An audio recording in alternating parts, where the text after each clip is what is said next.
Big business and the government are trying to sow the seeds of dissent among our ranks at a time when we need solidarity.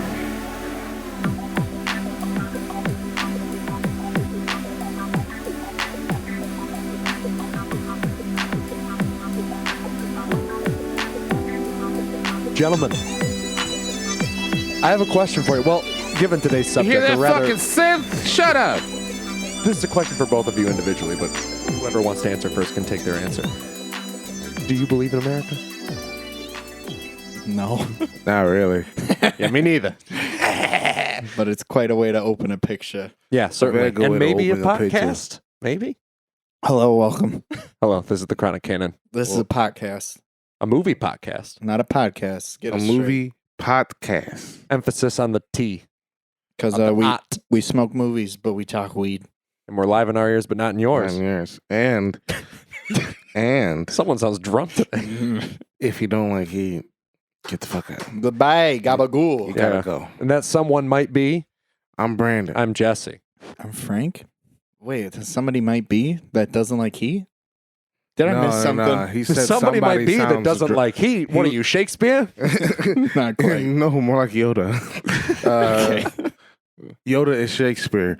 Oh no, Jesse said I sound drunk, but he said he sounds drunk. Got it. Who- Okay. who we don't. that he It's fine. might be? I was the only one not listening. I know. So it don't I'm catching you up, and in case the listener decided to step out for a half a second and missed a little bit of context, now you're caught up. Okay, Welcome Perfect. to the Chronic Canon. Yes, we're done. We just finished. We're dumb.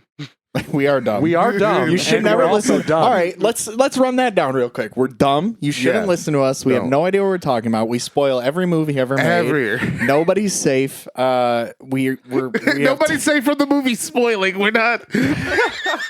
God damn it. and it's cool if you're not high, but we are. So give us a Yeah. break. Give us a fucking break. One of the criteria for the podcast is not smoking weed. You're good. For the what? podcast. I said it with the Oh, T. We man. just good did our first series on one Mr. Martin Scorsese. It's done. It feels weird. We don't know what to do. So we're taking a break because he's the official Godfather of our podcast. That you is know? correct. Francis Ford Coppola does not take that distinction. No. But if this is the first time you are listening to our podcast, which it very well could Hello. be, welcome. Hello. We hope you have fun with us today. But we also hope that you delve into our past episodes on one Mr. Martin Scorsese. Because if you Yeah. like this movie that we're talking about today, you probably like the works of one Martin Scorsese. So. At Pretty weird if least you 3 didn't. of them, probably 4, and if you push it, fucking 6. Maybe 20. I feel like we liked 17 of them collectively. I think 17 is safe. Yeah, At like least- where at it's least, like that was thumb up. solid. Like, that's a good movie I'd recommend to most people. Wait, this isn't a conversation to be having on this episode, but I Too do late. want to know at what point on our sexy list does the 4-star drop? Like how many? What do That's you, why I said it's not. I just thought of it. You made me think of it I don't when know. we said Why are we 17. doing this? Ratings were confusing. I kind of I gave up know. on them. No, I just mean like on our individual list. Oh, I'm looking. I think 3.5 or higher would be, in my mind, like that's good. I recommend-y, you know? No? 4? I don't know. I have 7. I'd say 4 because like then it's like 16. well that's a great movie. Yeah, you have 16 4 Hey. stars. Why'd you A? Howie Bling. How come I didn't hear him? I didn't hear him. He was there. He was there. Oh, I was there. with the kids. He's All right. becoming one of us now. He's just sort of in the periphery. No, for real. it You're didn't come losing him. through. You're losing him. Okay. Sorry. He wasn't there. He let me down like he lets us all down every time. Like he falls When he down. gets shot in the fucking head! Yeah. Again, know, I it just suppose felt we can right. talk about it openly that we're also going to be talking about Right. them next, the Safdie Right. brothers. And we figured in the meantime, why not talk about The Godfather? We're bridging the gap. I'm making my way towards making a steak on the mop. It's only timely, too, given the current release of Right. the new cut of The Godfather Part 3, which is everyone's least favorite movie Of the trilogy. of the series. I And mean, so maybe now it's going to be the best one. I highly doubt it. Bef- I haven't seen the original version either, so who knows? before rewatching these, I guess I'm the only one here that's seen all 3, I being Frank. I'm Jesse. I'm Brandon. I've seen the Um, first 2. I like the third one more than the second as of this moment, technically. But I'm already aware that that's wrong, and we're going to learn tonight for sure. But I think 3 is good, and everybody needs to calm down. So hopefully it's great now. But I also feel like he couldn't have fixed too much. I mean, it's 90s Pacino. We're at least going to have some fun. Yeah, but this is like that haircut looks obnoxious. It's on him, before Scent of a Woman, though, and that's what broke him into the hoo-ha. That's how you fair enough. Like, It broke him? I don't know. It just it unlocked whatever was inside him, and they gave him an Oscar. So I think he just ran with it since, where he's like, if I just shout a lot, I'm good. He's always been a loud actor. Except not here. Yeah, Not- this movie he's not pretty fucking subtle. here. There's a couple moments where he screams. Did we say we're doing The Godfather on this episode yet? Well, Yes. you just Okay. did if we hadn't before. If we haven't before, we're doing The Godfather. And we are going to do the other 2. Don't worry. After this one. Yes. No, the episode 3 should already be out. 2 will be releasing next week. Sick. What? He's kidding. I hate Just this. being a dummy. Why do you do this? Either way, fuck, I lost it. Good. That's what I So get for doing bits. Either way, you should email us at thechroniccanon@gmail.com or follow us on Twitter at chroniccanon to degrade Brandon for being mean to us. All yeah. right, on the pot. give us our second hate comment, please. Yeah, shout out to our first hater. It was fun. Hope you're doing well, buddy. Yeah. It's not that serious. Fact check us one more time. I dare you. I mean, like you should. Actually, hold on. We love that. Everybody, please do. We fact check did us. and I feel like the episode before we requested someone Yeah. to like talk shit to us. But also, like, is he the reason we now have the disclaimer of don't listen to us? We don't know what we're Maybe. talking about. Yeah, that might be possible. I feel like at some point we did start. Well, no, adding because I that feel in. like at some point we realized after recording every single thing that all the trivia and shit that we'd spout off, mostly me, was just false. Like, just completely like speculation. Or, like, myth. And it's like, fuck, man. Well, that story's cool. It's just like The Irishman. It's like, that works. I like that story. I like that laugh, but it doesn't matter. This movie today is just covered in fucking story after story after story as far as the production history and everything is concerned, and why it's one of the most important movies in American and all world cinema history. But that well has been drummed 1,001 times Yeah. by so many people. So we're gonna basically just tread over the basics and go into our thoughts on the movie itself, because I don't know, I haven't seen The Godfather in a while. It's been a few years and I've only seen it a handful of times in my life, but I've seen that at least 3 or 4 times, and I've only seen part 2 once, and that was like when I was 13. So I'm barely even able to comprehend like the things that happened in it, but I'm very excited to revisit. I am too. I've seen The Godfather like 20 times. I don't even know. It's a part of you. It was a rite of passage. All right, might as well say it. Yeah, it's time to explain. Just no, I mean it's not even that big a thing. It's just when being a child, it was like I'm only all right. Let's get the record straight. I'm only a quarter Italian. All right, we talk a lot of sauce like I'm some fucking like New York, Brooklyn Italian man, but I'm not even a little bit. Like, and nobody in my family is that intensely either. Lots of family came directly from Italy, like first generation here, whatever, doesn't matter. I'm only a quarter Italian, but that is the side of the family I pretty much grew up with and stuff. So doesn't matter. Being a child, they were like, you haven't of course, all the like old men are like, you haven't seen The Godfather? You're not a man unless you've seen The Godfather. Time to watch The Godfather. Get it? Time to watch The Godfather. So I was 8 years old and it was time to watch The Godfather. And I was like, good movie. Love it. Thanks. Already big fan of movies. Let's become a bigger fan of movies because this was dope. Liked the killing, liked the boobies. It was like good in my book. So would you say this was a formative movie for you? Absolutely. Yes. The Godfather has shaped who you are today. It makes sense. And then we spent the, next however many years that is. How old am I? 20. Wait. So that'd be 16 years watching it pretty frequently, except the last time we watched it was last time I watched it was when we watched it with Birdman in 2016. So it's been a minute since watching this first one. And that was the last time I saw as well. And I've seen the second one only like 3 times because I've never been a fan of it. It's been lukewarm But on the stove. But I think I get it now. But that's not what we're talking about today. We're talking about The Godfather. Well, I do want to talk about that a little bit as to how this movie has never felt so much like a setup for something bigger to come later than it did this time. I do too. But also, what about Help. No. Brandon, What? another big reason we did this is because you have never seen any of them. Not is a true. single one, and I actually don't think I've ever seen any clips. Like Oh, nothing? I've seen a clip from 2. He mentioned that before we I watched see- it. I wa- Dude in standing the s- outside a door with a gun Yeah, in I a wide don't- shot. And I was like, don't- yeah, it's 2. Don't remember the context much, but I know that at some point they're outside of a door with a gun, and it's very tense. It's revered.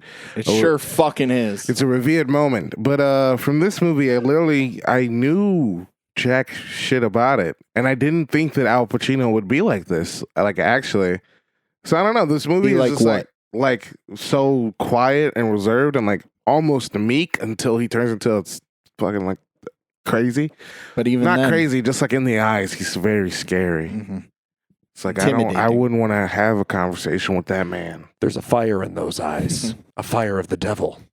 It's a burning. Jesse started saying that it felt for the first time more like a setup movie than its own standalone movie. And I was surprised that earlier when talking to Brandon, he also said the same thing, even though it was his first watch. Today? I think that was that today? Was that on the FaceTime? Mm-hmm. Yeah, you were sleeping and we Ah. FaceTimed. Nice. I It was was in gonna, the group chat. I was gonna tell you both. You know what? I'll tell it on the pod. I On the don't pod. remember what you told me. Was it good enough? What? So yesterday at work I was doing detailed inventory look over in one of our work areas, and I had a little slip of paper that had all the items on it, and I thought I would color coordinate it with green and red because it's a lot of stuff on the paper. So like mostly it was for me, so I wouldn't just like keep looking at the same line over and over again and being like, wait, what? But also so that it would be easier for my manager when I showed it to him to be like, oh, the red ones are the ones that I need to actually look at. And so I handed it to him this morning. And I said, hey, here you go. I even color coordinated it for you. And like he looked at it, and then he looked and then he looked at me, and he was like, why would you do that? I can't read any of this now. And I was like, what? Is it not good? He goes, your highlighting sucks. And I was like, oh, so I thought he was like shitting around. He turns around in his chair and like squints. Like I could tell that he's squinting at it. And then he just goes, you got to remember, Brandon, I'm colorblind.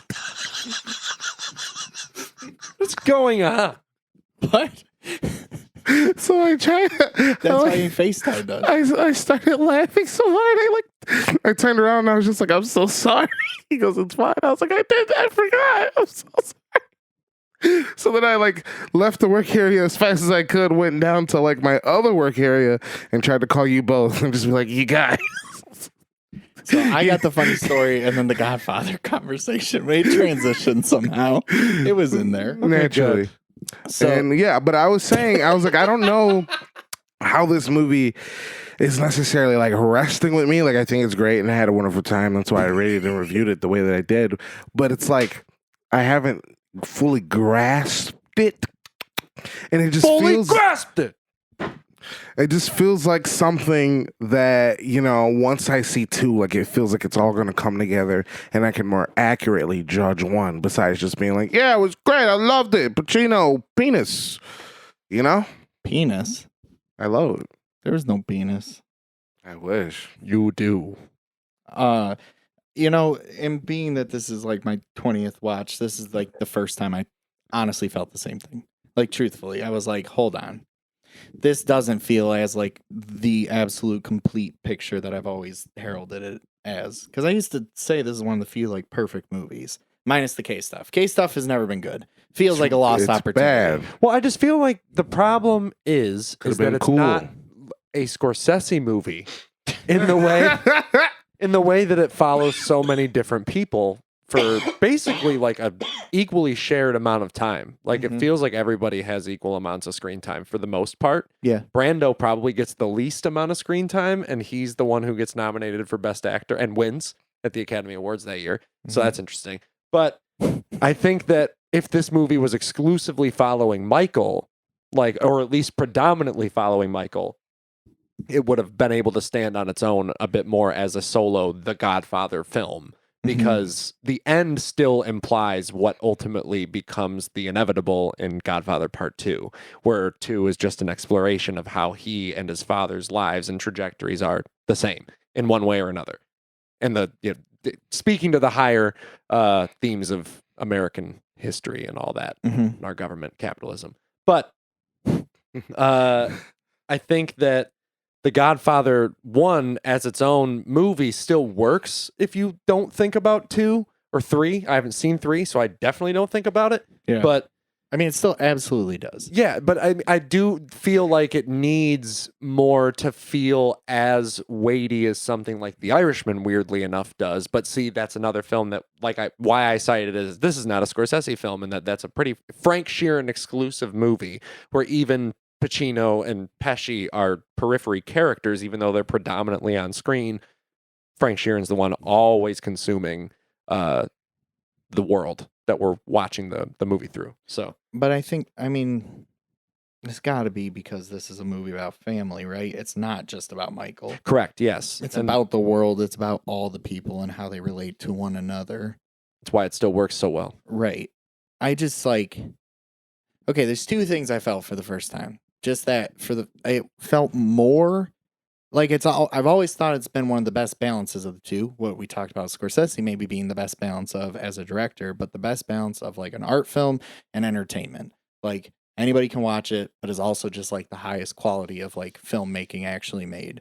But I think for the first time I saw it more toward the entertainment, where it was like, I feel maybe we have been literally spoiled by The Irishman, where it's hard to see anything else in this like even relative realm stand up to it. But without The Godfather, we wouldn't have The Irishman. Anyway, just that it felt lacking in a lot of the more dramatic areas, which probably translates to character and stuff, opposed to like the story or like exciting, more pop out moments. It feels like a greatest hits almost. Well, I haven't seen the comprehensive cut, but that's probably why somebody has made, or it was HBO or whoever it was that made the collective 6-hour Godfather Part 1 and 2 mashup they movie. just play it chronologically though, and that sounds dumb. Which probably is. I haven't seen it, but I'm saying like the idea being that like the plot and narrative structure is similar to that of a tragedy and or at least a Greek, play or tragedy, whatever. And I think that, equates to it being separated into two parts because it takes too much time to tell that entire story in one complete sit. You need time to digest what you've seen. Like, I don't know. Go ahead. Say what you're going to say. Did they plan to do part 2 though? Or was I was going to ask you that question actually, because I didn't know. I'm assuming they weren't if it was going to be a success or if it wasn't going to be a success. Because obviously, as we know, The Godfather was not looked upon by its producers in the studio with any sort of glee for the most part as it was being made. So they probably thought it wasn't going to make any money. No. Yeah, that was completely concocted after the success of the first one. Hilarious. So is there even a book? For 2? No. They just made it as its own standalone film. Yeah, it's going to be better. I'm ready. I'm ready. A prequel and a sequel. Now, interesting. They still have it technically based on the same book. That's interesting. Like The Godfather, just the book. Yeah. So it's they split the book into two parts. Yeah, I feel like they probably only adapted. They Harry Pottered or Twilighted or Divergented. The end of this, the end of The Godfather is not the end of the book. That's what this is showing. It wouldn't well, that would make sense if that according was the to end Wikipedia, of the book. It's just the plot of the first movie, is what I'm looking at. But I'm sure they used the first. Well, it's the same thing as like how a sequel for like Toy Story 2 is nominated for best screenplay and it's still adapted screenplay. Right. It's that. Probably. Right. They're all the same characters that Puzo created, the same world. It's just an extension of that. Right, and did Puzo have a hand in writing the screenplay of 2? Yes. Then that definitely tracks as to why they would cite that as a... It was Coppola and Puzo again. But then contrasting to the first one, they had full creative control for the second one. Carte blanche, just do whatever you want. You just made the biggest movie in the world. You can do anything you want, my guy. Now, do you think... Well, because you said that you knew about the book not being regarded as that good, Mhm. or at least as good as the movie is regarded. That's all I've ever heard is that it's kind of like a trashier pulp novel, whatever. Now, how do you think that Puzo and Coppola fared as collaborators on the screenplay then? I mean, it sounds like it went well. I mean, that's weird to me though. You'd think that maybe because he's a trashier, sleazier, pulpier writer, he wouldn't be as like upset about his work being buffed up a bit if he knew the context of it was a bit sleazier. I mean, What?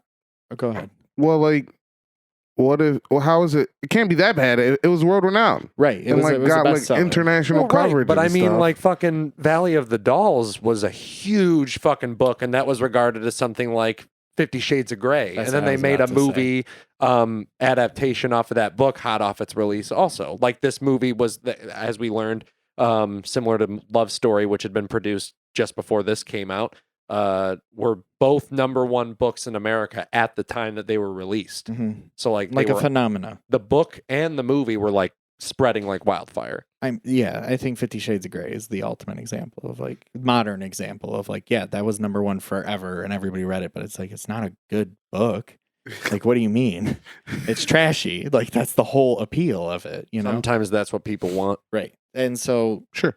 Coppola, I think it's Puzo realizing Coppola wanted to do something different with the material. And I think that's usually when as long as they're also consulted, that's usually when an author gets respect. Like, I get to keep my book and still get to be a part of this other thing, but it's its own thing. Because Coppola wanted to focus on like the larger themes more instead of which is why I think it feels a little lacking almost. Because I feel like those larger themes are just getting going by the end of the movie. Like, truly. Other than Because family. it's a more intimate movie for the most part. Yeah, and that's why it feels more like it's running down a list, or maybe I'm just too familiar with it at this point. I don't know. I think when they involve the stuff with like the cops and Sterling Hayden and going to Italy and things of that nature, and then obviously Duvall and Vito. I don't know why I'm using actors and character names simultaneously. We always do. But going to meetings with like the 5 families and doing shit like that, that's all within a grander scheme of thematic stuff there too. Like Sure. but It we definitely feel is. like we're more in tune with what the characters are, like the more intimate setting of the characters as opposed to the grand world theme. Whereas I know they dig more into that in The Godfather Part 2. It becomes a more expansive universe. We can't spend this whole podcast talking about why we're excited for 2. Well, that's not. I'm just saying. I know, and I agree. This is also the other thing I was going to say earlier. I just remember I never said it. The other thing for the first time I felt is I think it's a lot more front heavy, like The Godfather. I think everything pre-Italy is literally perfect. Yeah, and same. like perfectly paced, executed, not like a bad second of movie flows so well, and everything after Italy just feels rushed to me. I agree, actually. And it's just like, it almost feels like we're just trying to get to Michael becoming full blown crazy.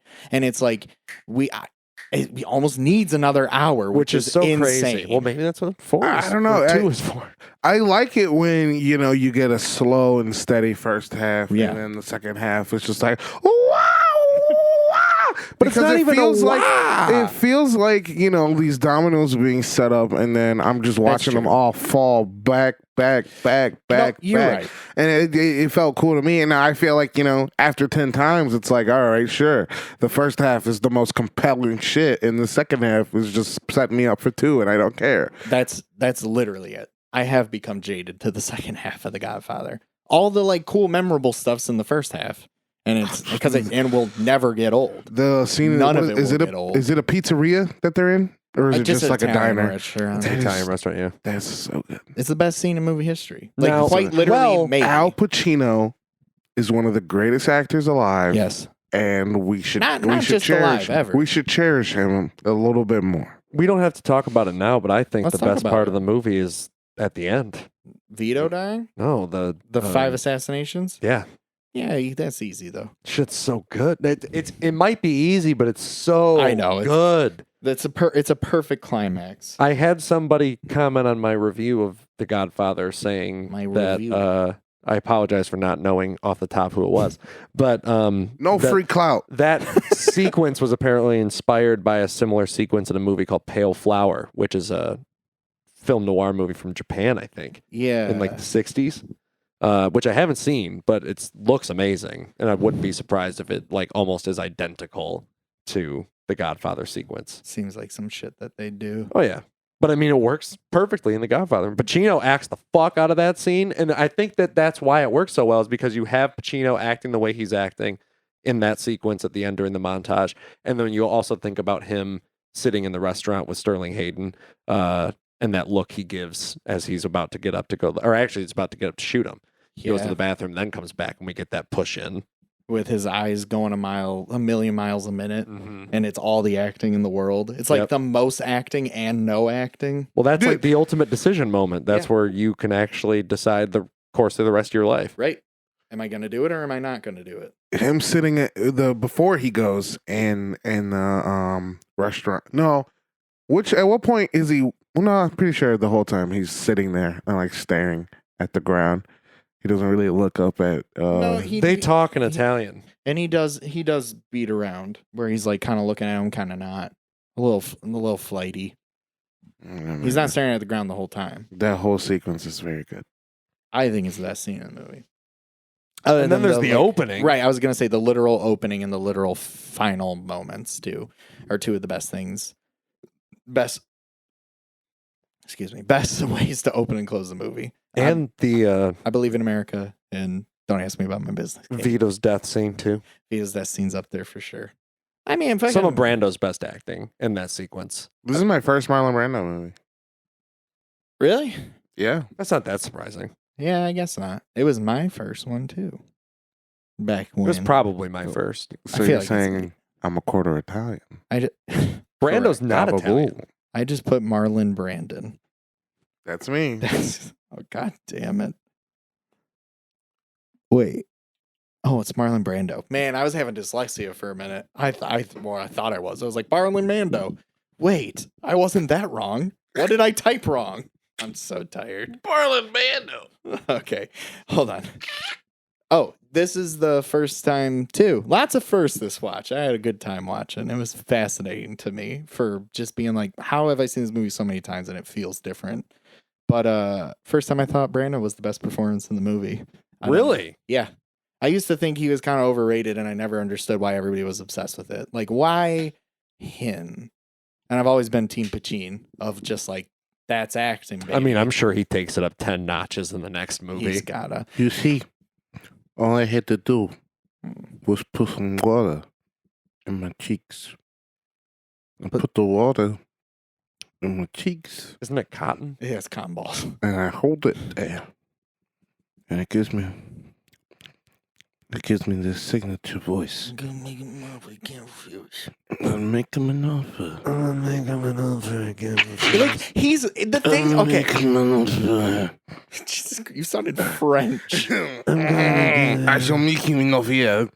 I just like. You come to me on the day of my daughter's wedding. It's and like you he's ask me for a falling favor. asleep. It's so weird.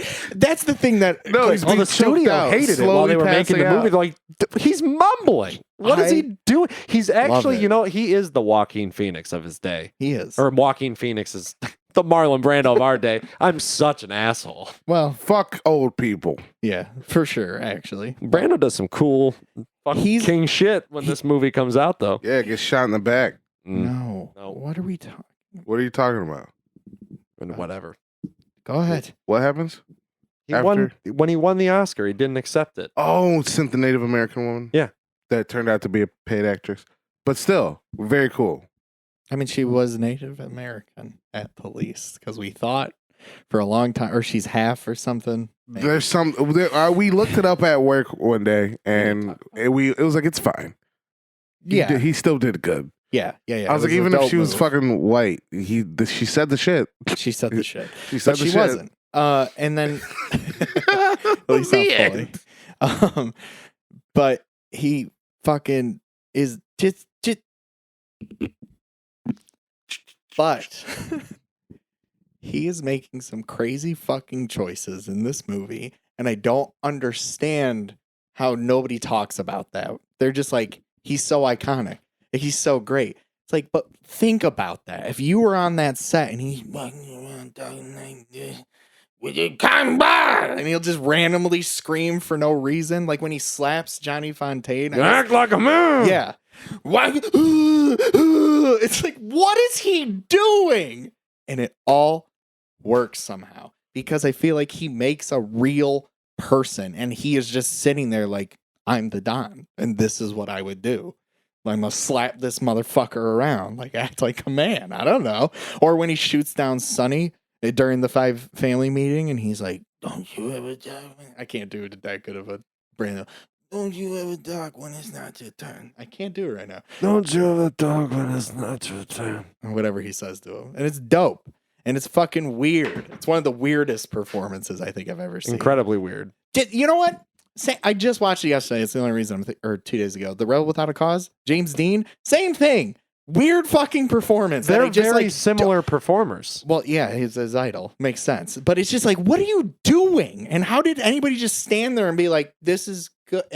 It's like when Paul talks about Joaquin in The Master, where he's just like, it's over. This is terrible. And then I watch it and I'm like, oh, I see what you're doing. Well, that same thing happens later when Coppola works with them in Apocalypse Now. It's like, what the fuck?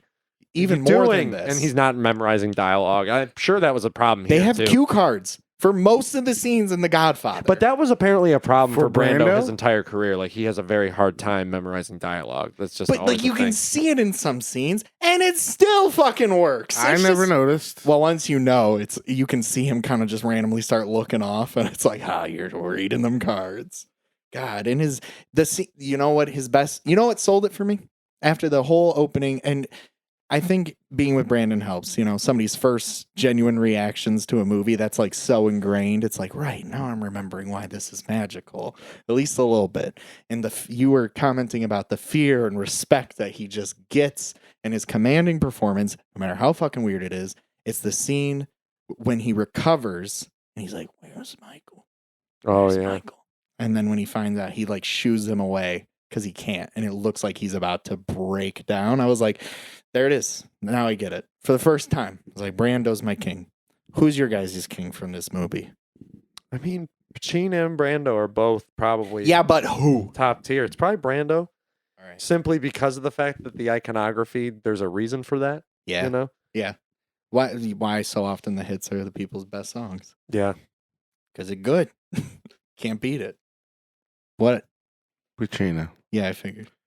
That's where I like that. I like that. You know, this to me has shown me the range the man can possess. Not like the Irishman didn't, but you know, not like he didn't either. Well, range and heat.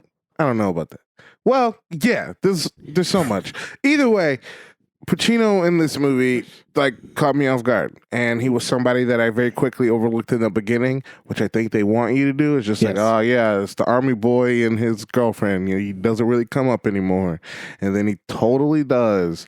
I wasn't a super big fan of like anytime he was with Kay, but everything outside of that is really cool. I actually really, really enjoyed the stuff in Italy because it felt like him sort of practicing for when he got back home. Like he got there and all of a sudden he tried to be a more commanding and demanding presence that he wasn't for the whole movie. And I was like, yeah, now is when you try, when you're less familiar with everybody. And, you know, your brothers aren't there to fucking smack you in the back of the head and go, shut up, why are you acting like this now? You know? Create your own it was, identity. it was really cool how like his progression throughout the movie is super, super slow. And I feel like that is very hard to do as like an actor, like show that progression. Like, how do you not just immediately be like, all right, I'm the Don now, even though you're not the Don yet in the movie. But he does it. He does it very well to like this slow build. I feel like you can feel him sort of molding and forcing himself to become what he ends up becoming by the end of the movie. I agree. So Pacino. How do you feel about Kay? Diane Keaton. I mean, no, I hated it actually. Like, I thought it was very stupid. Like, I don't want to like dog her performance. Like, I'm sure she did great, or whatever. I'm sure she did great. You But saw the movie. It's the fucking like I don't know, man. A character like that is what makes me go like, all right, well, fuck, like this is stupid. None of this matters. The thing that's annoying is it's He was gone wasted for like potential. 5 years, and they're just like, yeah, we're married now. Yeah. I love this man. He was It's like, even home for a couple, right? For 1 year before And he goes and sees it. Told you. Also, his literal sister came in screaming that he killed somebody. Not somebody, her husband. Her husband, who is dead, by the way, Who you he know did this, kill. that he did indeed murder. And dude, And he looks you in the eyes and goes, "No." when people talk about the movie's influence and stuff, like it's weird how I feel like this doesn't get talked about in conjunction with something like Breaking Bad more often. Oh, I see. Like I feel like anytime people talk about influences on like that show, and I only bring that up because it's still such a big deal, Mhm. even after it's been off for nearly 10 years. The Godfather like almost is Breaking Bad, which is kind of funny because Michael is just this sort of well-to-do, sort of ordinary American guy who has this weird family history, Yeah. you know? Let's get ordinary. And then when he decides to become one with that part of himself, it consumes him. Yeah. Heisenberg. That scene with the montage, the fucking baptism montage at the end is the same as that scene in the Breaking Bad episode where Walt has all the people killed in the prison and he's just at home, like pacing around, like casually hanging out while all these people are being brutally murdered into Nat King Cole, I'm pretty sure. I don't remember. But it's interesting how that influence is like still flowing through like all modern cinema, television, storytelling, all of it. Like The Godfather has shaped so much of what has come since then. Well, too, I guess, because Breaking Bad's also about family. Yeah. Which is like the driving force of The Godfather. Like I think literally first and foremost, it's just a family movie. Mhm. And like That's how they treated it. Right. How you relate to your family, what that means, what's passed down. Can you ever break your own destiny or whatever, your legacy? And it's like the answer here is no. Especially for Italians, the answer is no. But it's good. It's good family stuff. That's when this movie's firing on all fucking cylinders. The wedding. Is the wedding the best part? The first 20 minutes of this movie? I don't know if I'd say the best part, but it's a pretty damn great I love setup and like introduction to an environment. You guys like weddings? How do you feel about weddings? I actually fine. I haven't been to like a lot, Oh, but yeah. most of the ones that I've been to, I've been like in. Damn. So it's like but the one wedding that like I went to in like my adult wife. My adult wife. My adult wife. It was my wedding. The one wedding that I've been to in my adult life as a guest, shit slapped. I got so fucking drunk. Yeah. That's it. And like my significant other at the time drove. So I was like, I don't even have to drive. Yeah. Free bus. Yeah. Weddings fucking rule. I don't know. And it slaps and like all your friends are there and When everyone's they're just fun, like they're and everyone's great, but just when like they're not, happy. they're not. Have you been to a not fun wedding? Yeah. Me? That's sad. The I've never wedding, been to a like not fun I wedding. and you know, I've been to church weddings and stuff, but they usually get fun. I've been a part of two of my uncle's weddings as like a groom. Same uncle? No, I wish. You said two know? of my uncle's two weddings. but now I see. of my uncles. Two uncles. Two weddings. Two Two horses. My one two funeral. Gay uncles. Go on. They went away. You've been to you were in two of your uncle's weddings. Yes. The first one that I was in was extremely fucking boring. I had to walk this old lady down the fucking aisle, and then like you just stand there, and then everyone sort of like says their shits, and then like Yeah. we all prayed Yeah. for their marriage. Okay, when I say And then we went home. okay, well that's not normal. You always got to have the reception. Maybe you just went home. They went and partied without you. They said no kids. How old were you? I think at the time I probably was like 15. There it's There it is. I was a little bit older for my uncle's wedding, and I did go to the reception, but like can't get lit. I just ate a lot of food. I mean, I'm not exaggerating. I have to have been to at least 50 weddings. I feel like every year you like it comes up more than once. Like, yeah, I got this wedding over the Went to weekend. 3 weddings this year during COVID times. I don't like it never stops. There's always so many for everything. You got big family both sides, friends now old enough to get married. It's all here. And I just feel like a pro and I love weddings. So maybe that's why. Just like I hate the institution of marriage. Let's not get that confused. All right? Hate it. Don't Hate let it. the government tell me So who to love stupid. and how to. Don't get married. It's a sham. Why would you spend all that money? Just throw a party one time and just say, "Do you guys love us?" Cool. We love us too. I mean, I'd do that, but I would want to have a wedding just for the reception. Yeah. Fuck a church. I fuck a vow. I don't know. I love you, babe. But Wait, you don't believe me? you don't fucking believe me? Look at this. I threw this party. It's for us. But yeah, just want to get like lit with people. It's fun. I don't know. And the love of your life. Well, I'm okay. I'm talking about being a guest now, Okay. or whatever. Sure, my love of my life. Give me a break. Oh, fucking gabagool. Yeah, we're in a mood. Listen, just weddings rule, and You fucking fatalist. I've been, of course, I've been to many Italian weddings. I'm not gonna say they're not all like this, but I have been to a Godfather wedding, and it is just, it gets it. And I More than love it. once. Yeah, Nice. I think there's 3 I would qualify that were genuinely like that, like outside in the backyard with like hundreds of people running around and just like they're roasting a pig over there and that's a big cake and everybody's singing and drunk and it's just like this is chaos and I love it. Frank, Yeah. since you know so much about weddings, I want you to give the listeners Oh. at home your top 5 wedding tips. How do we survive the night at a wedding as a guest? What do we do to maximize our fun and minimize the danger? Get drunk but not sloppy. Leave the women alone unless they approach you first. Nice. I'm just saying, like, don't be the annoying, creepy guy at a wedding. Nobody likes that. There's always one. Exactly. There's usually 12, and it's like, guys, read the room. I get it. It's a wedding, but you're not entitled to anything. You know the bride? 3, don't be a dumbass. Go dance. Oh, I can't dance. Nobody can. Get on the floor. 4, make sure you see the bride once, but don't eat up her time. She's not conscious, and she's not going to remember whatever the fuck you talked about. So you can say Probably take a shot with her. It's like the adrenaline overload. Anytime I've talked to like my sister and cousin have both gotten married, and they're just like, it's a blur. A lot of it's a blur.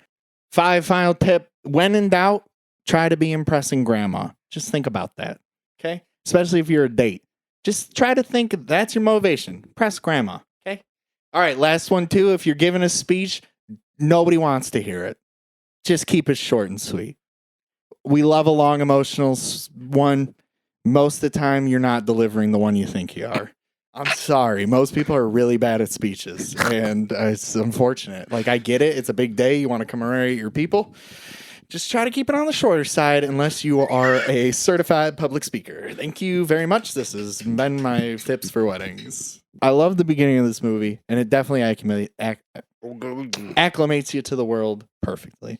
Sucks you right in, lets you know the dynamics between everybody and the feeling of Italians that is going to be coming. I definitely was like, all right, tight-knit family. They all know and love each other, and they're always in each other's business. Except Mikey, the black sheep, and the prodigal son. In one. Fancy The black stuff there. prodigal son. The Bible. Me. Christ. All one and the same. The Bible. I love it. That's hilarious. I don't even remember. How do you guys feel about the cinematography in this movie? Come on. Did you ask that? The Italy stuff is fucking amazing. Fuck the Italy stuff. Looks so beautiful when he walks past Appalachia. Appalachia? Apollonia? Apollonia. Appalachia. All right. Pretty Guys, fucking close. Pretty fucking close. all right. We got to talk about that for half a second. I thought about not. She's like 16 in real life. Really? Does he kiss her? She gets naked. Wait, we see her. Yo. Wait, those are the titties we see. Yep. She's 16 or 17. Podcast over. We're canceling it. We're scrubbing our eyes. We have said. I was I mean, like, you've also seen Salo, and I know there were definitely teenagers in that movie. Yeah, but it's not illegal over there. well, They were shooting in Italy. Oh, it's 17. it's still not great. No, it's not No, good. Anyway, you spin My it. morals don't align with the law. I would still feel bad. Yeah, she was like 17 maybe. Are you trying to push it right now? Push what? The age? You said 16. I know, I can't remember. No, You know, I'm trying to look. She was probably like 18, you know? No. She was 9. Nope. She was 16 when production began, 17 when it came out. 18 when they shot the boobs. They went back and edited it. They sure didn't. It's just like George Lucas, his buddy. He, goes back and edits stuff later. Speaking of shooting the boobies, though, Gordon Willis, very good. Gordon Willis sure knows how to Gordon shoot. Willis not winning an Oscar for this movie. Literally win? fucking no. Yes, All this how many Oscars? 3? 3. Best Picture, Best Actor for Brando, and Best Adapted Screenplay. How Did not weird. win director. Duvall, Kahn, and Pacino all got nominated for supporting, got nominated for costume design, got nominated for sound, got nominated for editing and original dramatic score. Willis not even nominated. That's actually insane. fucking the fact that he's insane. not nominated. Well, This is one of the best looking movies still to this day. that was a point of contention for people that it was like, you're doing it wrong because he was Right. underlighting everything. Right. Everything was dark. And they were like, all the marks and everything were so specific that if an actor moved like Right. a millimeter out of like their light space, they were completely dark. Like You that couldn't see opening him. scene is Yep. like that one tiny sliver of spot on him. Yep. And he would be in their shadows around him. They were It literally looks intentionally- like he's in an abyss. Yeah. It's Until you interesting zoom how on I've it. always thought, because recently, like, and I think that, I don't know, I'm just fucking weird, but like the more and more old Hollywood movies I watch, the more and more I'm like, why the fuck is black and white like a niche, like like quirky choice now? Like, it's not ever used like in a way that like people still resonate and like they can just not notice the black and white because it complements the story so well. Because I do think that sometimes that stark look of black and white is so beautiful, and like it's even Mhm. more beautiful than a lot of color films, even some of the most beautiful color films. So I'm like, why don't we still use black and white in the way that we had to when it was like the cheapest way of doing things as an artistic expression, and where it's not, oh, we're just trying to do an old period piece or something like that, so we'll put it in black and white. But this movie is one of those weird color movies that feels like it's shot in black and white because the lighting is so expressive and so specific with the use of shadow and where it's directing everything. Like it's very, very specific, and it's used to spark up the fucking story and the themes underlying everything going on around them. The world around them is completely dark and scary and brooding and dreadful. All the interiors are literally beautifully Yeah. designed. Like, and that's not common. Is that all sets? I don't know. I would have to imagine it was if the lighting was that specific. Probably. But then even the outdoor stuff looks incredible. Yeah. Not just in Italy, but yeah, I think like when when Vito goes down, like when he's shot, like something about the way they're capturing that is brilliant. Mhm. And how I'm trying to think, is it cross cut when the guys are running toward him? Does he see their reflection when the two guys end up running up to him? Because Vito notices like right before he gets killed. Mhm. This is just well shot, well edited, and it's crazy that this movie, like, even though it won Best Picture and was this cultural fucking phenomena, still was ignored so hard. And it's like, you guys, did you not see this like brilliant piece of filmmaking in front of you? Because like script or whatever aside, like it just like it is impeccably made, and very few things I think come even close to being this like consistently strong throughout the whole thing.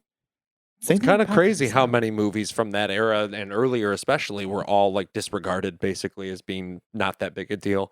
Like at least initially. I mean, like Citizen Kane, it took until like the mid-50s for it to actually get a resurgence and be called good. Well, and that is actually the super weird thing, because mega hit. I'm gonna do it real quick. $6 million budget at the time, 37.3 today, so pretty big. Modest, yeah. And it made $243.8 million, which today is $1.5 billion. It was a blockbuster. It was a big hit. Big ol' everybody seeing it. And I wonder if this was mostly before it won Best Picture that it made most of that money. Probably.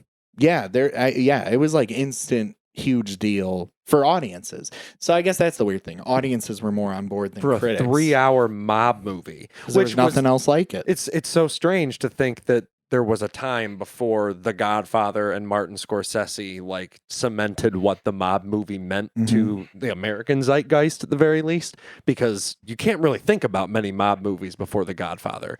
And even Hollywood at the time when this was like being proposed to get made, everyone was like, another fucking no. Like nobody fucking likes these stupid movies. It's because no one had made an authentic one. No That's one what I had was made about to one say. that truly resonated with the real world ramifications of the things that they were talking about, the people Yeah. that they were studying. And The Godfather was the first to do that. And Robert Evans enlisting Coppola being a real Italian man was a huge deal. And I love the idea that, like, or not the idea, the fact that Coppola was apparently making dinner for everybody all the time and giving everybody wine, just eating nice pasta meals every day. Just keeping it real authentic even while shooting. It's like his fourth movie. I'm pretty sure, literally, not even like his fourth. I think it was his fourth. And I'm pretty Let me sure it's check. the first one that's even regarded as being anything of merit. They were all flops at the very least. What am I looking at? Just goes to show what happens if you give an artist the right amount of money. Whoa. If they're good enough, they can use that money the right way. Oh, would that have been? Are these No, it's his fifth movie. Sixth? What are these? It was his sixth movie. Like eighth if you count his first two where he was a co-director. Does that include Dementia 13? That's his second. I thought that was a whole Francis Ford production, It not is. co-directed. That's his second, not counting the co-directed. Got it. It'd be his fourth otherwise. But just still, The Godfather's still like the sixth movie you made. Are you kidding me? Even the eighth movie. That's like I'm at the end of my career, right? I made The Godfather. No surprise. I'm just getting started. Well, it's weird how we've said about like our love for The Irishman that that movie of Scorsese's movies probably closer to The Godfather of any mob movie ever. You know, Mhm. like, or at least that sort of tone. It carries something more like that than, say, Goodfellas or Casino. Definitely. That's a slow, elegiac, languid pace that just sort of carries you through it at this sort of like, it feels like a Death Note a bit, you know, the whole time. Everything swan just feels song. like there's this impending doom. None of it's fun. Like, it's fun in the sense that, like, we love movies and this is a great movie. And there's a lot of stuff that exemplifies that, sequences, but it's never like a fun movie in the way something like Goodfellas is later on. No. Even Scarface. But Okay, Scarface is that's a also good pretty point. fucking rough too. I was just about to say that, like, it's not a fun watch, but it's a really compelling watch. Mhm.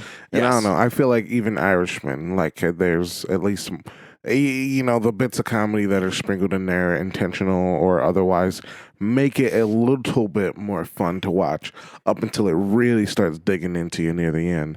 But this one, the whole time, even though, like, I'm not even knowing about any sort of impending doom coming, I just feel this very dark tone in this world, and I feel death coming for, like, everybody. I'm just like, well, who's coming first? I think Who's the gonna cinematography be really here? does give you that the most. And It's the the It's a outset. very, yeah, it's a very, like, brooding. It's a brooding look, but it's like a good brooding. You know, like a Batman sort of brooding, not like a Severus Snape sort of brooding. We haven't talked about Jimmy Caan at all, or Robert Duvall, really. I don't Feel know like who we've- they are. Jimmy Caan is Sonny, the hothead brother, who I like gets him. gunned down in a hail of ridiculous bullets. Gets turned to Swiss It's cheese. the most absurd scene in the movie that doesn't really make sense and is kind of stupid, but it's also like sad and dramatic. They get riddled. I mean, people get riddled with bullets by Tommy guns all the time. Doesn't in mean the it's not mob world. stupid. And he's also standing there taking it for like way too long, even though his body would definitely be eviscerated. Where he's just like, ah, ah, ah. It's like, okay, what happened to the realistic movie I've been watching for 2.5 hours? They were like, someone as hardcore Sonny Gotta has to wake go you up out in for the the most end. hardcore way because Sure. he's hardcore. He's because if you're not hardcore, And you're not hardcore unless you live hardcore. so I get it. And But die the Legend of the hardcore. Rent was way, Way hardcore. Yeah. So Jimmy Caan though is amazing as Sonny. And before that, how do you guys feel about? It's a controversial thing. How do you feel about the knuckle biting? I thought you were about to ask about James Caan and say it's a controversial thing to talk. What's wrong with? What do you mean? Is he a good actor or a bad actor? Basically, James Caan? yeah. Like in the movie. overall? No, in the movie. Is he bad? Good. Some Supposed people to be think bad? it's like overacting. Oh, type no, I thing. thought he served the role very He well. seemed like a I think fucking it's good. hothead. Like that's how the hotheads act. Like, what do you want? A I've restrained met hothead? people that act like that. One of my favorite moments is what I actually just brought up is when the sister first when he goes to see her and he sees that she's beaten and he goes to kick her husband's ass in the street. But before when he first looks at her, he bites his knuckles and he's just like ah! And he's like, just tell me where he is. Just like I love it. He's like, I'm not gonna do anything. Just tell me where he is. Come on. It's good acting. Before the movie started, Jesse goes, "It's the dad from Elf," and I was like, "What?" And he goes, "You'll see. It's the dad from Elf." You'll say Lo and behold, James And it is. Caan is Dad the from dad from Elf. you'll also I see think him he does again in great. Thief. How do we? Yeah, thief. He's the thief. He's the thief. The I'll titular watch it thief. now. You son of a bitch. All right, and then Robert Duvall is Tom Hagen, the consigliere, the adopted brother. He doesn't have a lot to do here, but he has a commanding presence. Like, I don't know. He felt just sort of just like, I guess because I couldn't tell whether or not he was about to weasel on the family when he got caught. Like, I really couldn't tell. Oh, I see what you're saying. Like, I was like, oh, so is he? Because throughout the movie, he is sort of trying to push it towards peace, but I sort of overlook that because that's also what the Don wants. So it doesn't feel like something that the consigliere is like sort of moving and shifting behind the shadows. So I feel like because of that scene, I got off put from him because initially I'm just like, yeah, this is the highest position you can get as a member outside the family, and everyone of the family still loves and respects you. Like, it's not just like a man, look at this outsider. Like, no, you really are like basically a part of the family. I really fucked with that. But then you get the scene where he gets captured basically, and they're By like the Tatalias. by the Tatalia family because there's been some drama. That's when they kill the Don, or try to kill the Don. They tried to fucking ice dude. Shot him a couple times. In their defense, The oranges. I would have thought he was dead. But also, in every mob movie I've ever seen after this, double tap. They always go for the head. Yes. Even after some body shots. So when they have Tom Hagen, How does he live? When they have Tom Hagen and they're like, hey, buddy, you are the one who's got to convince the family to back down or there's going to be problems. First up is you, buddy. And I feel like that made me be like, all right, well, what is he going to do? And I feel like because we never get like a clear, like, no, I'm on the side of the Corleones. yes, I'm on the side of the Corleones. Like, fuck the Tatalias. You can't scare me. He just really plays it in the background and plays it smooth, which I guess is like really cool, but I don't know. I just didn't like it. I wanted a little bit more cementation from him. He does end up siding with the family, but it sort of feels like it was never he's in going. question. You were in question, Right. Okay. Sure. I guess in my head, I was like, it seemed like he could be swayed either way. If he thought that the Corleones were going down, like he would be doing shit with the Tatalias. That's what it felt like to me, but maybe I get not. that. No, but I get having that reading. And But I think it's because I know he's not a member of the family. Maybe I am the one that's off put. That's like, he's got less of a tie than all these guys, but he's got the same amount of ties. He grew up with them. They're his only client. because he's their adopted son. Yeah. He familia. Come on. Well, I think he's good, but I don't even. His acting remember. is good. I guess That's I'm just what I talking about fucking was character. It's a very I guess Robert I literally- Duvall performance. Literally Apparently, talking about he's character. like God tier in the second one. Same thing with Pacino. Everybody, I keep seeing and reading things that are like Duvall and Pacino are literally like next fucking level. Can't I'm fucking like, wait. Let's go. Can't fucking wait. I do want to shout out John Marley real fast. Yeah, Faces. Faces. He's so good. in Horse this. faces. He's the one. He's the Hollywood producer that he goes and sees, who just like rips a new asshole into Robert Duvall twice. It's so funny. He's like, I don't care what Guinea wop he sends here, and he's like, I'm Irish German. Well, that's right. What does he call him? My Kraut McFriend. Yeah. Just like what the fuck, and he's screaming. His scream, the 4 cuts of him Yeah. screaming. It's great. It's kind of hilarious. It is meant to make you laugh, I think. Hurts. Oh my god, you guys. It felt like the Jimmy Conway. Okay. Yeah, that's the Duvall. Okay, sure. All right. You did insult him a little bit. Yep. A little bit. There's 2 things I discovered that kind of blew Okay. my mind. So he talked extensively how Johnny Fontaine is based on Sinatra, and that's like a known thing. Sinatra hated that. Right. It's like I would too if it was true. I'd be like, hey, what the Which it fuck is. are you doing? Yeah, Sinatra was muscled Hey, into what the Hollywood fuck? via mob and whatever. So what else I discovered is he's not alone. El Martino, who's the actor who played Fontaine. You guys are gonna lose your fucking shit. I lost my shit. Wait, who's Fontaine? The Sinatra role. The character's name is Johnny Fontaine. Yeah. So El Martino's the actor, right? So he reads the novel and is like, I am Johnny Fontaine. And he was like a nightclub singer. He's like, I have to get in this movie. So he contacted the producer, and then the producer was like, okay, you can have the part. And then Coppola casted somebody else. So Vic Damone, doesn't matter.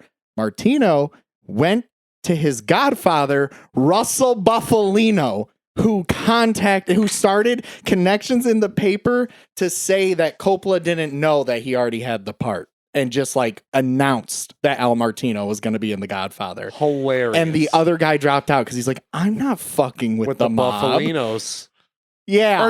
You're joking? That's No. insane. That's fucking crazy. So he literally Johnny Fontained himself into being Johnny Fontaine via Russell motherfucking Buffalo. You want That's to talk amazing. about? You want to talk about fucking manifesting? Amazing. You want to talk about Manifest fucking destiny. speaking it into existence? That motherfucker willed it. Well, you talk to you Russ. talk to You talk to Russ. Russ. We all need a Buffalino. It is what it is. Fucking sugar mama. Where's my Buffalino? Where's my Buffy? That's what he said. He literally said, Coppola, it is what it is. He's got the part, okay? Literally. You okay? Joe Pesci, what are you doing? And here? it's like them. It's like him basically saying, like, we forgive you. You didn't know he already had the part, right, Francis? Like, oh, Hoffa's Jesus. still alive while this movie's being made. Mm-hmm. Wild. And also, one other fun part. Robert De Niro, originally cast in The Godfather as Paulie? As Paulie. A total nobody. I had to Google. I'm like, which one's fucking Paulie? I'm gonna say who's Paulie? This one's Paulie. Oh, that guy. Yeah, he's like barely in it. He Yep. in this scene, and I'm showing a picture of, is when he's like, if it was somebody else's wedding, like I'd rob it, basically, because he's looking at the bag full of money, and he's in some random scenes. He's like a thug, like a bit part. Pacino dropped out of some movie fucking called The Gang That Couldn't Shoot Straight, so he could be in The Godfather, and then De Niro auditioned for that and got the bigger role in that movie, so he dropped out of The Godfather. Literally, if he was Paulie, we would have never had him be Vito, and who literally knows what could have happened? Like, would he? Like, I know he was linking up with Marty still. I mean, but he didn't get the Oscar. The only Right. reason Taxi Driver got made was because of De Niro. It's just like literally wild to think about. Like, that's so nuts. Wait, The Godfather is before he ever does anything with Tessie? No, it's Mean Streets. Well, yeah, is no, The Godfather. 73, Yeah, but that's and then- before. Right. And then Godfather Part 2 is 74, and De Niro wins an Oscar for Godfather Part 2. The year after Mean Streets. So that gives them the clout to do whatever they want. Was Marty just like, what are you doing? No, I'm sure Where was Marty was that? very happy Johnny about it. boy? Marty saw his eyes turn to dollar signs. He said, we did it. He didn't even my say, like, boy. good job, Rob. He was like, we got it, Bobby. I'm set. Shave your job, head. Rob. Get that mohawk going. Yeah, I don't know. Actually, we're going to get you a wig for that. We're going to get you a wig. Don't shave your beautiful locks. I love you, Bobby. But So, The Godfather, over many hurdles, over many yeah, trials and tribulations. you can read extensive stuff. We shouldn't get into it. Just No, just Coppola had mostly to just- fight for literally every inch of this movie. Robert Evans was the only one that had his Yeah. back. It's a known miracle this movie happened. And apparently, many days on set were disasters. The idea that this movie, based on the studio's original request, could have been updated to the 70s and set in just outside Kansas City. It's Fucking what? yeah. That's what they And they wanted. also wanted to make it Jumob. yeah pretty because sure. all no. It wasn't that they want to make it. They wanted to make a fucking Juma. No, they wanted. It's just that most of the time gangsters were played by Jewish actors. This is the And- first time it was like they were casting Italians, even though, like you said, Brando's not Italian, James Caan is not Italian. James Caan's Jewish. Yeah, that's fine. But he looks like the most fucking Yes, he Italian does. man. And his name sounds I Italian. know it's James fucking Caan. weird, but whatever. It still was going to capture the milieu of the Italian mob. Also, and I said this during the wedding scene, I forget it every time. Every single extra is so fucking perfect.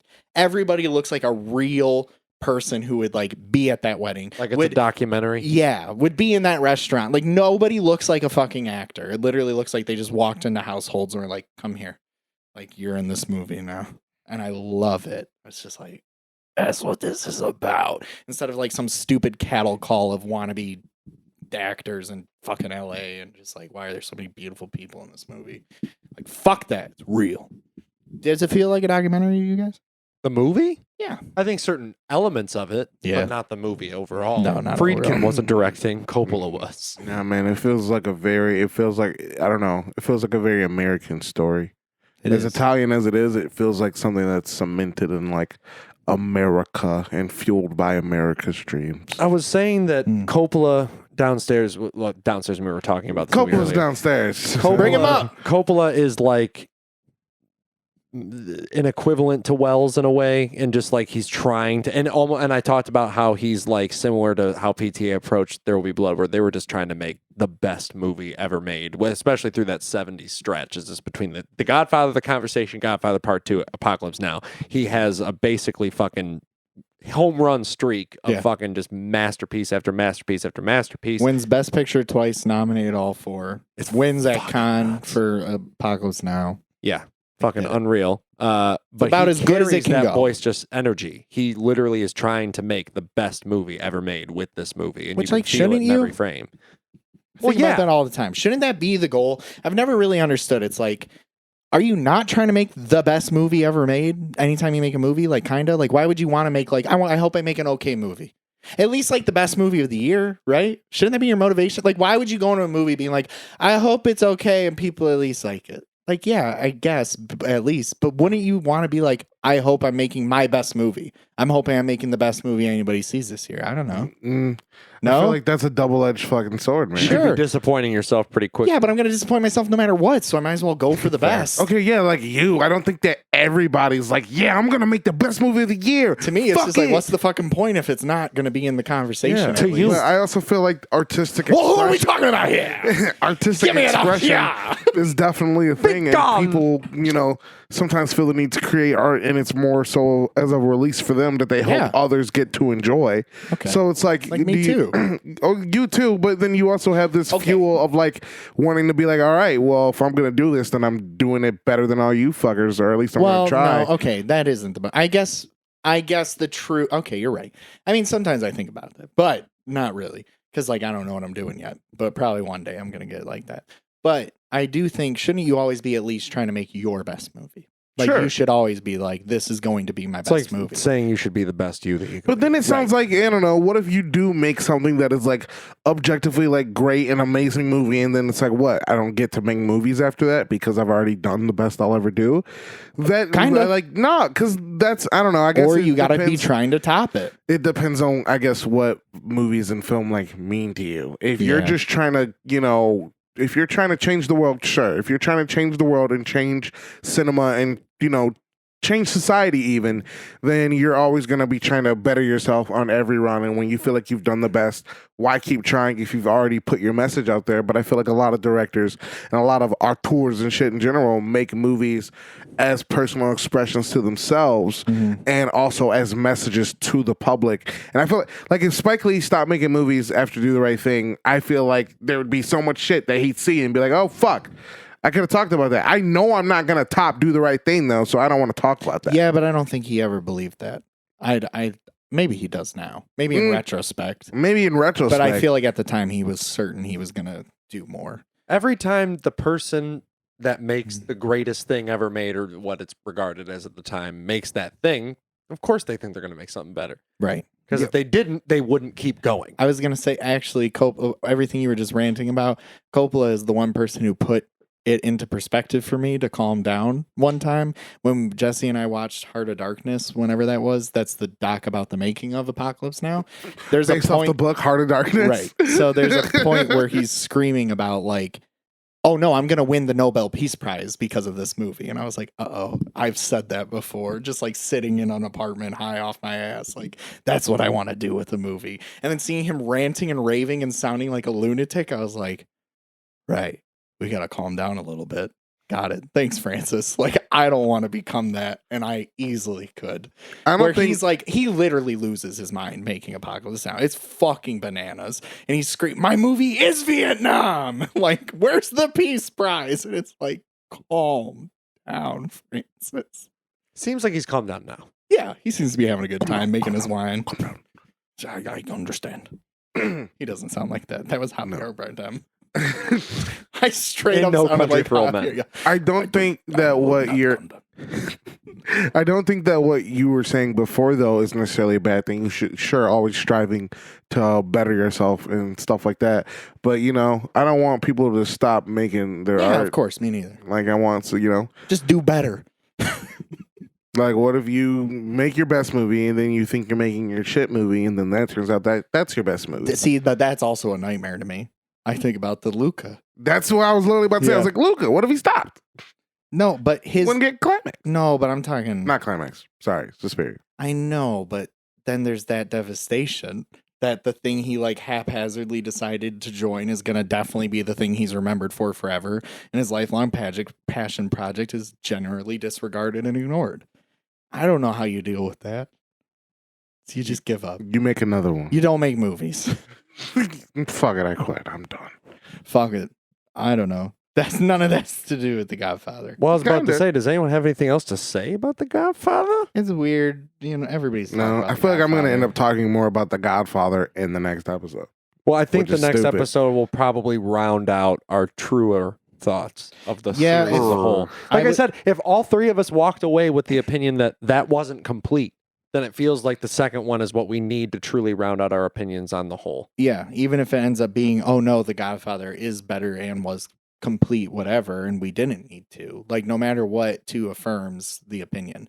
This is like, The Godfather's been in my top 20 forever, like for a very long time. And right now I'm like, I don't know, that feels wrong, but like, how can it not be? And I'm just sitting here shrugging, waiting. I'm like, I gotta see two. I don't know. Nothing. Yeah. So let's fuck. So 2 is going to be the better episode, I guess. Stay tuned. Stay tuned. Stay Is tuned. it time to get blunt? I think we it's still got to get blunt. easily a time you to can get blunt. blunt. Oh, shit, yeah. Isn't that weird? Yeah. It's not just for sassy. I know, right? The Weird. beginning of this episode. I mean, we got blunt for a couple movies that weren't sassy I already. know, but we That's were in true. the Sessy zone. Yeah, no, this is the first one. We've Out of stepped the Sessy officially zone. outside. It's cold here. It's cold and it's dark. Where's and the underlit. sauce? Well, the time- sauce is still here. So time to get blunt. The cannolis are also here. All right, let's be blunt. Leave the gun to I'm Brandon. I'm Jesse. I'm Frank. Brandon, he thought the movie was actually pretty fucking good. He thought the movie slapped.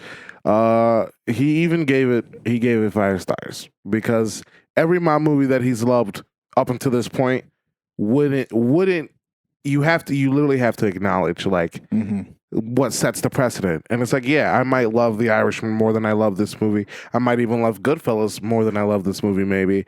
But you can't deny the excellence that is being executed here without that precedent that it sets. It is the Godfather. Of my movie. Correct. Where's Francis? I'll suck him. Come here. So does that So mean I would vote. My personal stake in it. How many mob movies do we have in the can? Doesn't matter. Don't worry I would. about it. I would vote it in. I would. I think technically Personally. we only have 3. Whoa. And if we're counting The Godfather into the canon once both Frank and I speak, then it would be 5. Or 4. It would be 4.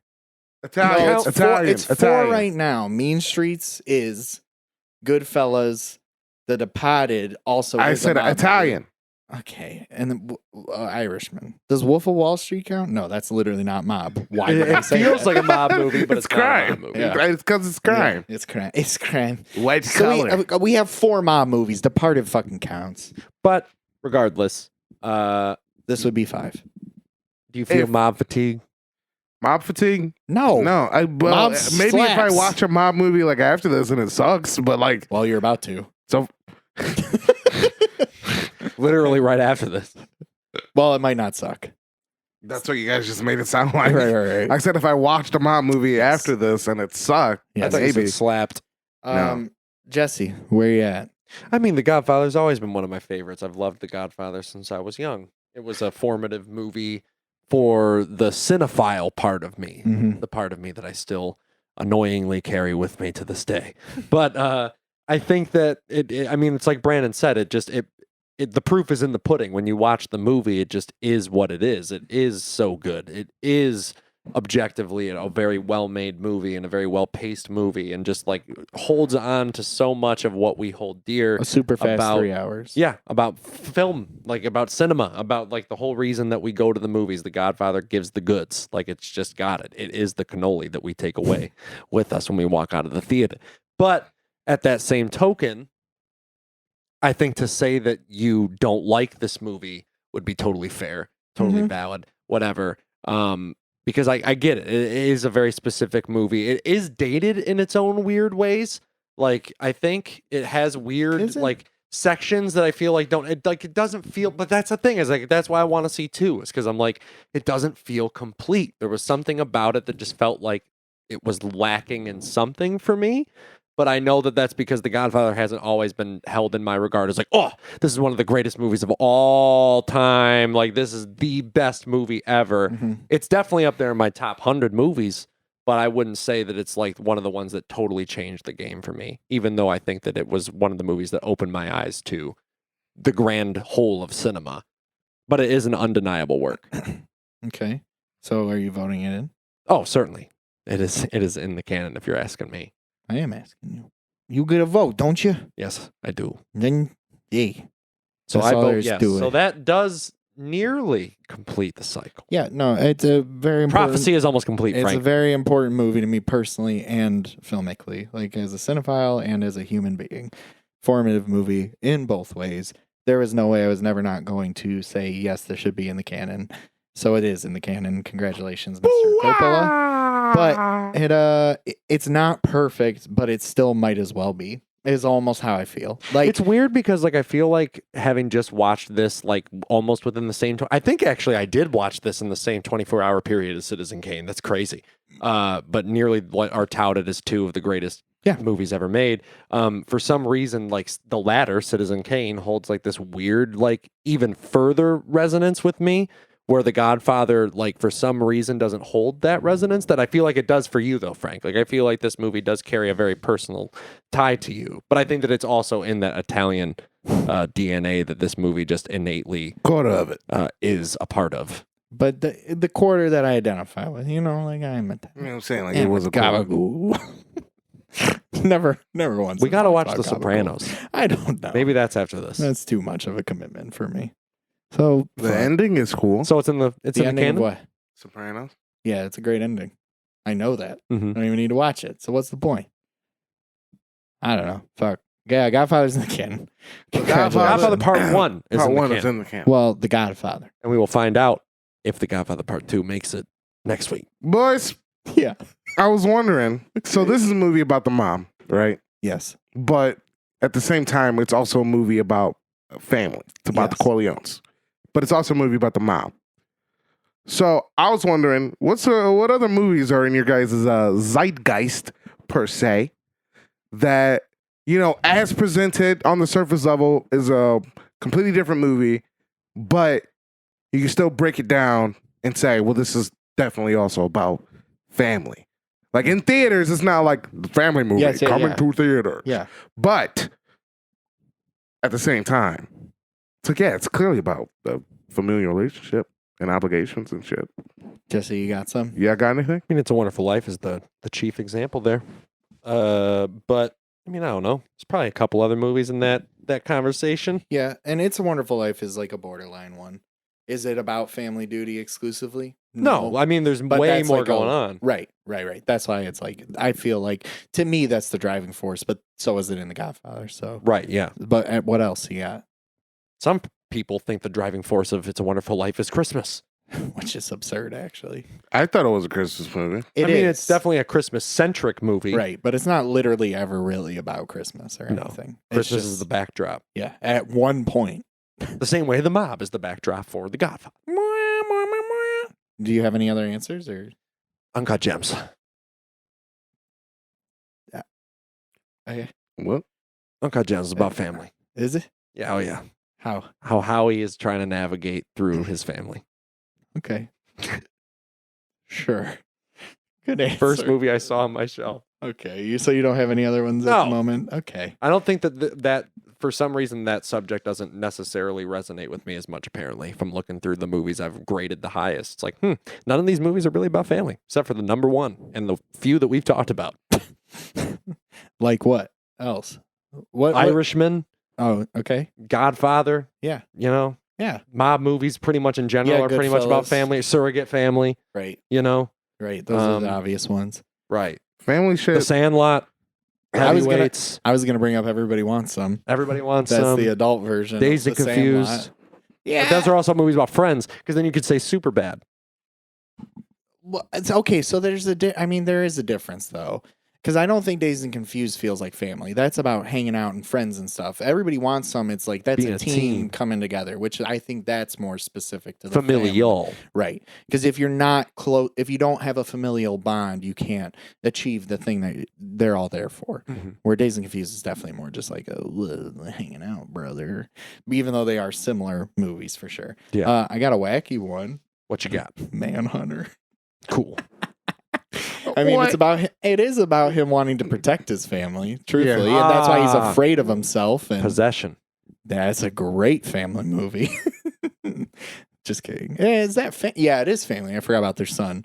Like, is that family or marriage? And it's definitely both. Yeah. But Spring Breakers count?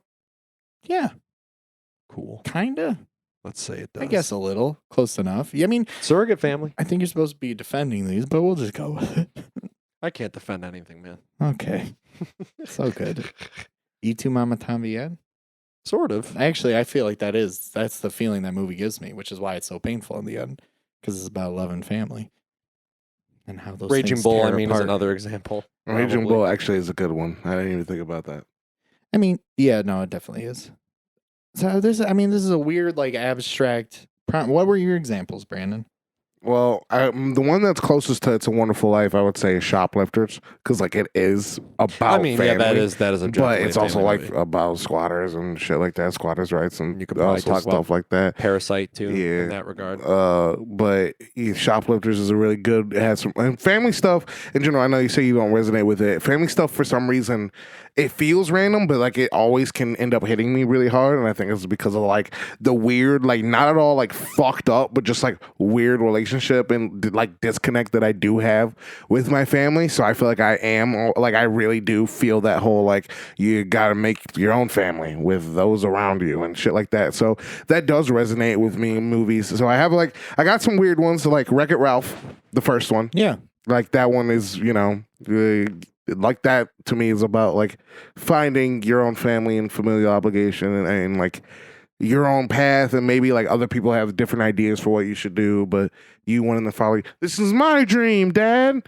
And then I also said Howl's Moving Castle because everybody's trying to just come together and like exist in peace. It's also about war, but like I don't know. I thought about everyone just inside.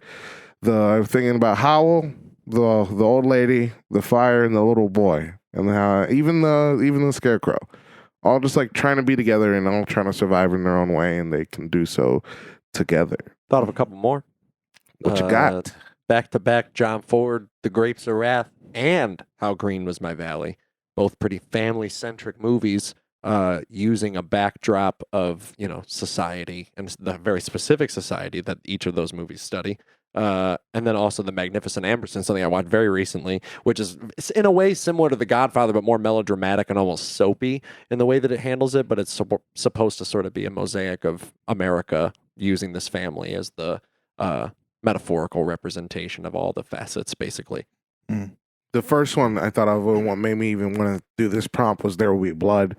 And how it's like, yeah, it's a movie about oil. It's a movie about, the rise to the top. And it's a dichotomy of America at the time. The birth of capitalism. But it's also about fucking HW.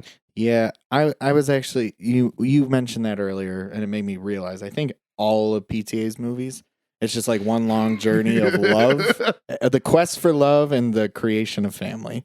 Like literally all of them, and they feel like they're one long conversation with each other, and it's very nice and wholesome in its own fucked up way. I'm a sucker for love, man.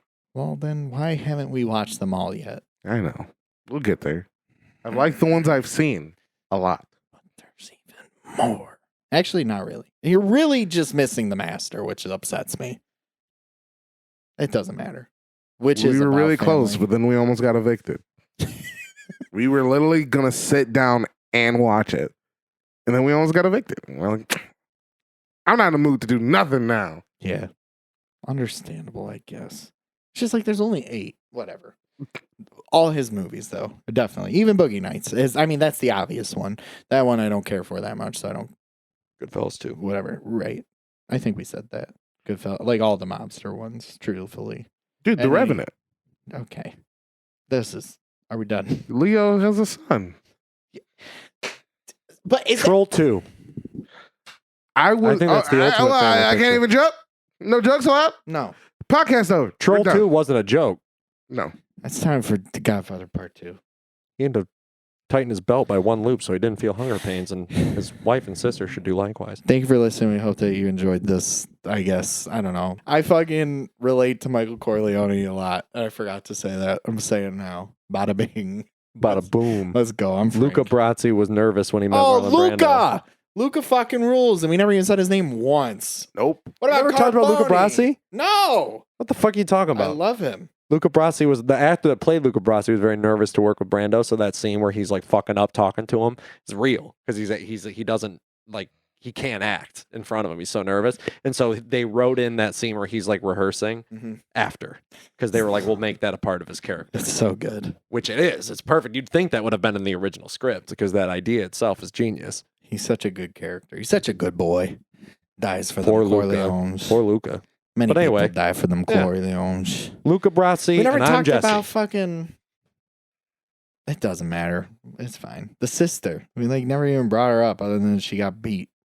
Can't even think of her fucking name. We brought her up. She is great. With the scene with Kay. Who's she? It's fine. It's over. It's over. We all finished right, it. all We right. were I'm blunt. Frank. I'm No Frank. more. I'm Frank. I'm Jesse. Oh, Brandon, we sign it off. Goodbye. Goodbye. Should we make new buys now? No, you can't force And it. bye bye. Bye bye. And bye bye. Way of the future. Way of future. Way of future. Good ball.